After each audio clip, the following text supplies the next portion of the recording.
our distinguished guest, welcome you to the One with Nature, World of Hunting and Nature exhibition. The stage of the International Pavilion hosts 3 programs this afternoon, 2 focusing on Romanian wildlife and 1 on the Przewalski horses. Ladies and gentlemen, let me announce you today our first presenter. On stage, Professor Ovidiu Ionescu, Vice Dean of the Transylvania University of Brasov, Romania, who is going to hold his presentation, Wildlife Management in Romania. Please.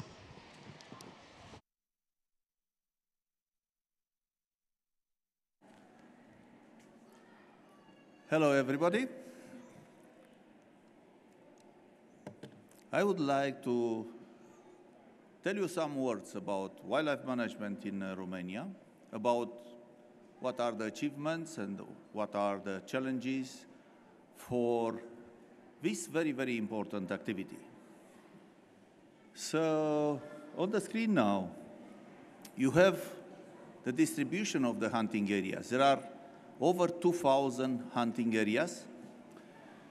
So, hunting areas in the plain have to have a surface of minimum 5,000 hectares. In the hills, we have 7,500 hectares as a minimum area, and in the mountain, over 10,000 hectares. This is in direct correlation with the main species which are in these areas and with the territories of these species. It's a proper size in order to have a management of your population, of your hunting area, and to do not try to hunt more and more from the neighbor areas. So, if we speak about population level management and human-wildlife issue concerning carnivores, we have to say that in Romania, it's the highest number of carnivores in Europe, and we have the largest populations of large carnivores in Europe, and one of the highest density of large carnivores in the world. You will see that only in Alaska, for example, you have such a big number of bears concentrated in such small areas. So just the productivity of the hunting areas, it's so big that it's supporting this big number of large carnivores. So if you are looking to the distribution of the main species, you will see, for example, the lynx, well distributed in the north part of Europe and less distributed in the south and southeast. It's still one of the biggest population of lynx in Europe, in Romania, and only the population in Scandinavia and Karelia can be compared with what is here. Another large carnivore is the wolf, and more or less have the same situation. We have quite a strong population in Spain, we have in Finland, but one of the highest density is in Carpathians. And here in Carpathians we have really big densities, smaller territories than in the other parts of Europe, and a very, very good representation of the wolf. And another large carnivore, we speak about the bear. Here we have really a particular situation, because what is happening in the last years, it's very much in correlation with not so much technical advices of the specialists regarding natural resources, regenerable natural resources, but it's more and more correlated with the wish of the public, NGOs, protectional NGOs or environmental NGOs, but even more with the so-called animals advocacy and animals rights groups. So, if we speak, what are the bases which we have to use in order to have a technical solution? We have radio telemetry, we have research, which was done now modernly with radio collars with satellite transmission, GSM, and so on, which are giving us plenty of information regarding the ecology and ethology of the bears and what are they doing. So we have such results which show us that if we cut the forest and in younger generation you have food for bears, you will have those bears visiting those areas. Okay. You see a lot of dots. You see a lot of dots there. It's an area where we cut the forest, the old forest. We have natural regeneration. We have a lot of berries. And this is the area where the bears are staying. So there are false rumors that, oh, you cut the forest. This is why the bears are not staying in the mountains.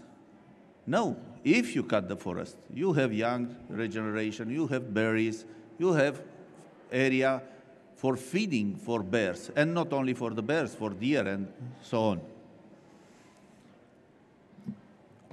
Under these circumstances, you have a problem of scale in the management of wildlife.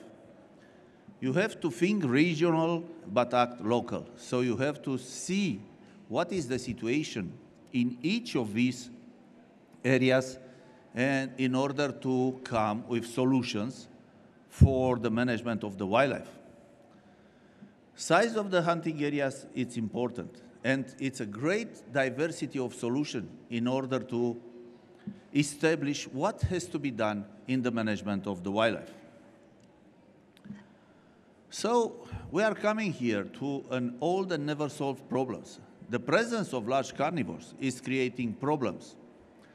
And these problems can be very different from one area to another. So you can have problems in the livestock, problems with the safety of people, and the management adopted can give you different solutions and in different situations. For example, under the pressure of the protectionist NGOs in 2016 was stop the hunting of bears. And from that moment, we have a dramatically increase of the damages, of the attacks in the population, in human population, of the people injured, which are in the hospital each year because of the bear attacks, and with the people which were killed by the bears. So, social attitude through the times, it was very, very different. It was once when the hunter of the wolf was considered to be a hero, and because the people are more and more in the towns, because they are more and more not one with the nature, but more and more far from the nature, we have this kind of damages created by the wolves. We have stories about the wolves. We had actions regarding the regulation of the wolf population, but we also have different other attitudes regarding wolves. In this case, don't shoot the wolves. They are our friends. So, when is too much? When it is too much, it's how many bears will you want to have in your hunting areas? So, in this case, this picture shows you in one area where they want to shoot some wild boars. It is winter. It was supposed that the bears are in the den. Well, it was a warm day in the winter. And instead of having wild boars here, we had plenty of bears. So, what is our correlation with the bears? We told you that, as you can see, some of the bears are quite habituated, and you can have such situation in which the bears are tolerating the people and the hunter. And based on his previous experience, he can consider the man a danger or just a source of food.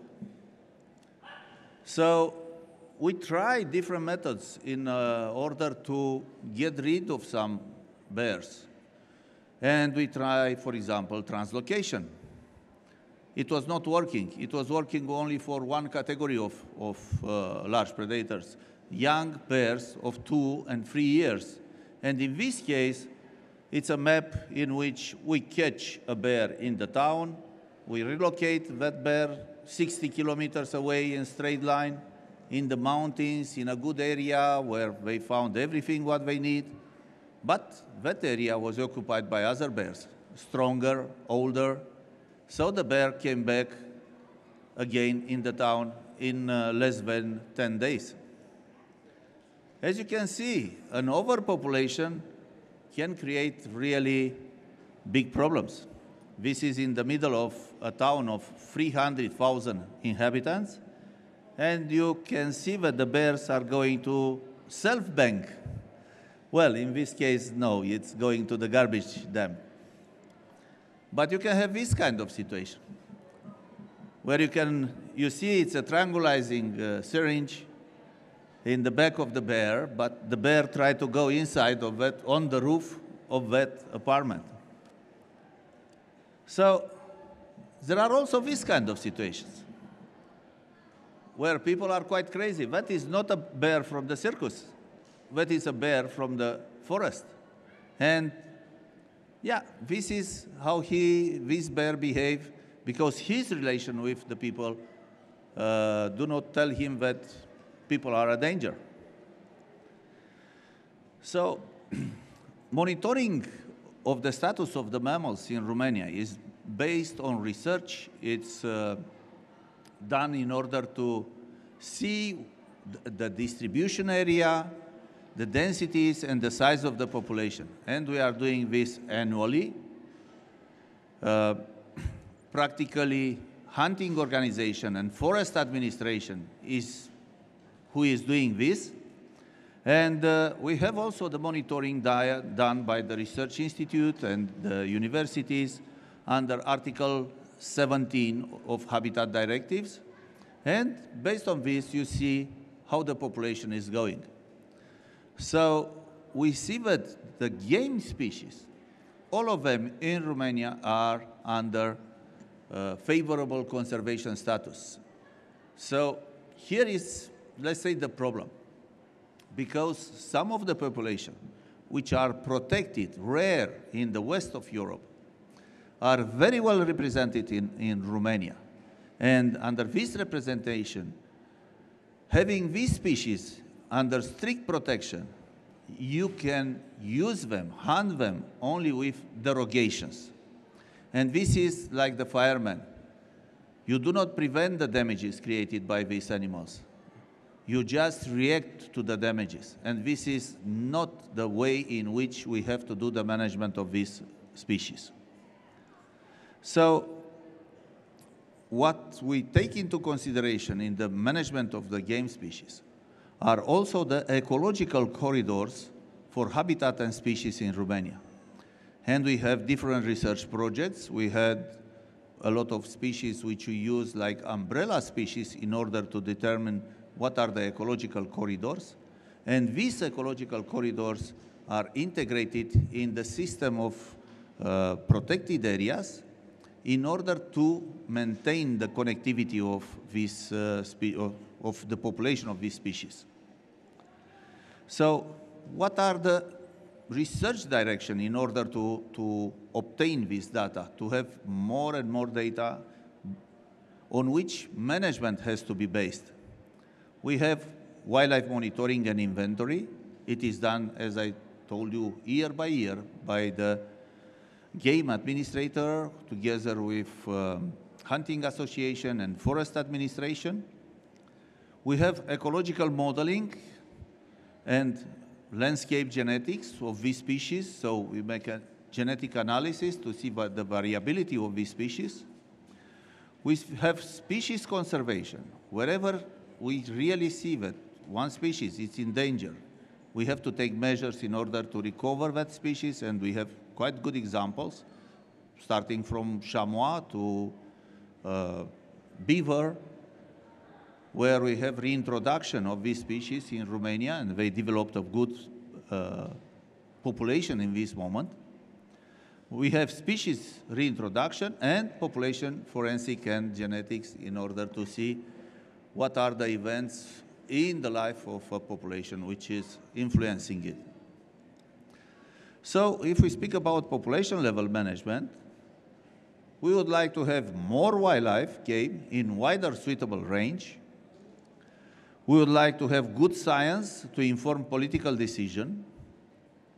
And here we have a problem, because very often the politicians do not take into consideration what is coming from the research institute or from science.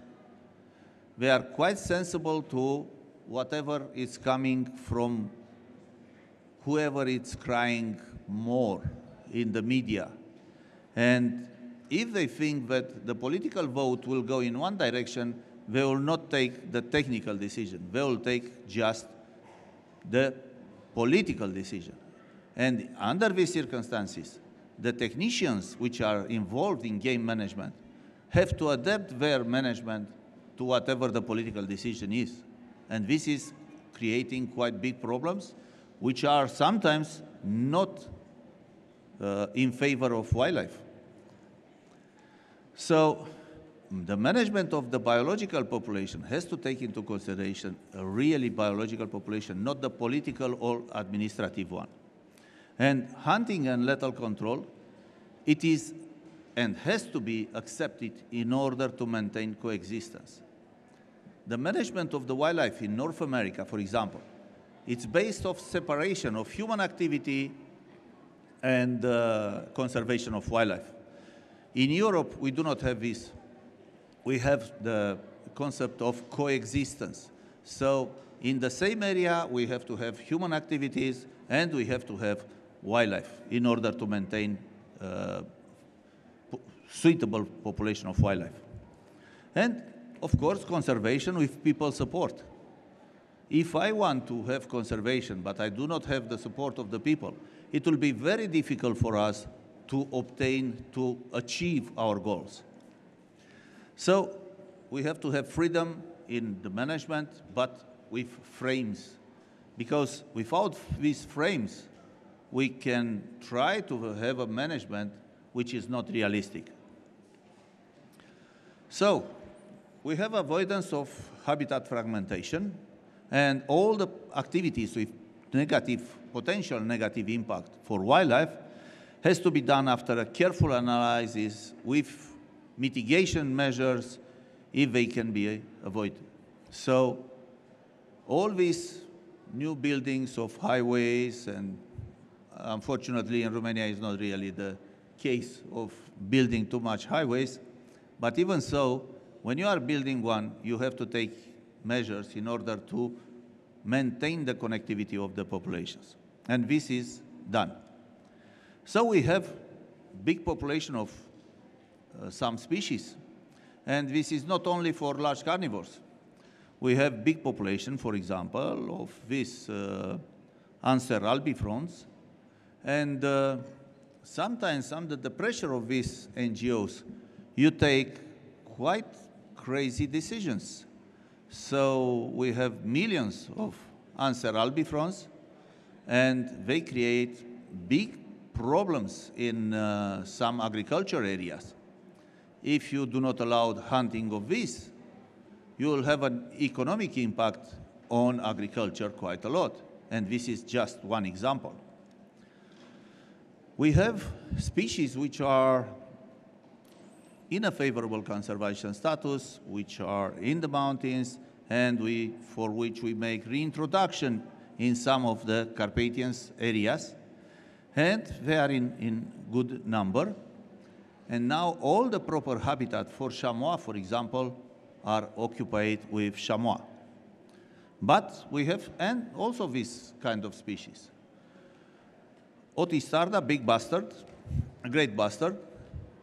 It's one of the species which is practically disappeared in Romania. There are very, very few birds like this which are in Romania. And this is not due to hunting. When we start the intensive agriculture, we start with 10,000 birds like this. After a while, when we have the cooperatives and we change the system of agriculture, the population goes down very, very fast.